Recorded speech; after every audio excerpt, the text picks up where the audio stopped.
بسم اللہ الرحمن الرحیم۔ حضرت عبداللہ بن مبارک رحمۃ اللہ تعالیٰ علیہ فرماتے ہیں کہ ایک مرتبہ مکہ معظمہ میں شدید قحط پڑا۔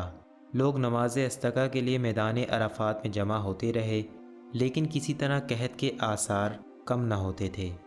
برابر ایک ہفتہ اسی طرح گزر گیا، چنانچہ آئندہ ہفتے جمعہ کی نماز کے بعد لوگ پھر عرفات میں جمع ہوئے تو میں نے دیکھا کہ ایک سیاہ فام ضعیف و ناتواں انسان ہے جس نے 2 رکعت نماز پڑھ کر اللہ تعالیٰ سے دعا مانگی اور سجدے میں گر کر قسم کھائی کہ تیری عزت و جلال کی قسم، اس وقت تک سجدے سے سر نہ اٹھاؤں گا جب تک تو باران رحمت سے اپنے بندوں کو سیراب نہ کر دے۔ چنانچہ اس کی اس دعا کے بعد میں نے دیکھا کہ آسمان پر ابر سیاہ نمودار ہوا اور کھل کر برسا۔ بعد ازاں اس سیاہ فام بندہ خدا نے اپنے رب کی حمد و ثنا بیان کی اور چل دیا۔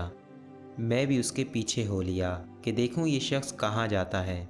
جب وہ چلتے چلتے ایسے مکان میں داخل ہوا جہاں ایک بردہ فروش رہتا تھا، میں یہ دیکھ کر واپس چلا آیا اور صبح کو کچھ روپیہ لے کر اس بردہ فروش کے مکان پر پہنچا۔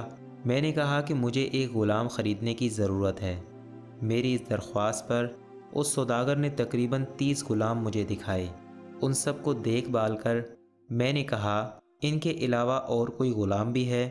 اس نے جواب دیا، ہاں، ایک منحوس سا غلام اور ہے جو کسی سے بات بھی نہیں کرتا۔ میں نے کہا، اسے بھی دکھا دو۔ تو سوداگر اسی غلام کو لے آیا جس کو میں دیکھ چکا تھا کہ اس کی دعا سے اللہ تعالیٰ نے باران رحمت کی تھی۔ میں نے اس سوداگر سے دریافت کیا کہ تم نے اس کو کس قیمت پر خریدا ہے؟ سوداگر کہنے لگا کہ خریدا تو میں نے 20 اشرفیوں کا، مگر آپ کو صرف 10 ہی اشرفیوں کا دے دوں گا۔ یہ سن کر حضرت عبداللہ بن مبارک رحمۃ اللہ تعالیٰ علیہ نے فرمایا کہ ہمیں اس کی ضرورت نہیں، بلکہ میں تم کو اس کی قیمت میں 27 اشرفیاں زیادہ دوں گا۔ بس اس کا سودا کر کے میں غلام کو ہمراہ لے کر چلا آیا۔ تو وہ غلام کہنے لگا، اے میرے آقا، آپ نے آخر مجھے کیوں خریدا ہے؟ میں تو کسی کی بھی خدمت کے قابل نہیں ہوں۔ میں نے عرض کیا کہ میں نے تم کو اس لیے خریدا ہے کہ میں تمہارا خادم بنوں اور تم میرے مالک۔ میری اس بات پر غلام نے دریافت کیا کہ آپ ایسا کیوں کر رہے ہیں؟ اس پر میں نے عرض کیا کہ میں کل تمہاری کرامت دیکھ چکا ہوں۔ اللہ نے تمہاری دعا قبول فرمائی اور اپنی رحمت کی بارش کر دی جس کے لیے مخلوق پریشان تھی۔ اس نے دریافت کیا کہ کیا واقعی آپ نے ایسا دیکھا ہے؟ میں نے کہا ہاں۔ اس کے بعد اس نے دریافت کیا، کیا آپ مجھے آزاد کرتے ہیں؟ میں نے کہا کہ تو اللہ کے واسطے آزاد ہے۔ اس کے بعد میں نے سنا غیب سے آواز آئی کہ ابن مبارک، تجھے بشارت ہو، اللہ تعالیٰ نے تیری مغفرت فرما دی۔ بعد ازاں اس غلام نے کامل وضو کر کے 2 رکعت نماز پڑھی اور کہا کہ اس چھوٹے آقا کی آزادی پر تو اللہ کا شکر ہے، مگر مولائے اکبر کے آزاد کرنے پر اس کا شکر کس طرح ادا کروں؟ اس کے بعد دوبارہ وضو کر کے اس نے 2 رکعت نماز ادا کی اور دونوں ہاتھ آسمان کی طرف اٹھا کر دعا مانگی کہ الہی، تجھے معلوم ہے کہ میں نے 30 سال تک تیری عبادت کی اور میرے تیرے درمیان عہد تھا کہ تو میرا پردہ فاش نہ کرے گا، مگر اب جب کہ یہ راز کھل گیا تو تو میری روح کو قبض کر کے اپنے پاس بلا لے۔ اتنے میں وہ بے ہوش ہو کر گرا، جو دیکھا تو اس کی روح پرواز کر چکی تھی۔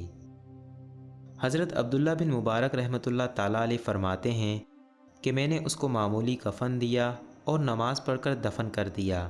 بس جب میں سویا تو کیا دیکھتا ہوں کہ وہ خوبصورت بزرگ عمدہ سا لباس پہنے ہوئے، ان میں سے ایک صاحب نے مجھ سے فرمایا، اے ابن مبارک، کیا تجھے اللہ تعالیٰ سے شرم نہیں آتی؟ اور یہ کہہ کر وہ جب چلے تو میں نے دریافت کیا کہ آپ کون ہیں؟ تو انہوں نے کہا کہ میں محمد رسول اللہ صلی اللہ علیہ وآلہ وسلم ہوں اور یہ میرے پاس حضرت ابراہیم علیہ السلام۔ آخر میں نے دریافت کیا کہ میں اللہ تعالیٰ سے کس طرح نہیں شرمایا، حالانکہ کثرت سے نماز پڑھتا ہوں۔ اس پر انہوں نے ارشاد فرمایا کہ آج اولیاء اللہ میں سے ایک ولی کی وفات ہوئی اور تم نے اس کو اچھا کفن نہیں دیا۔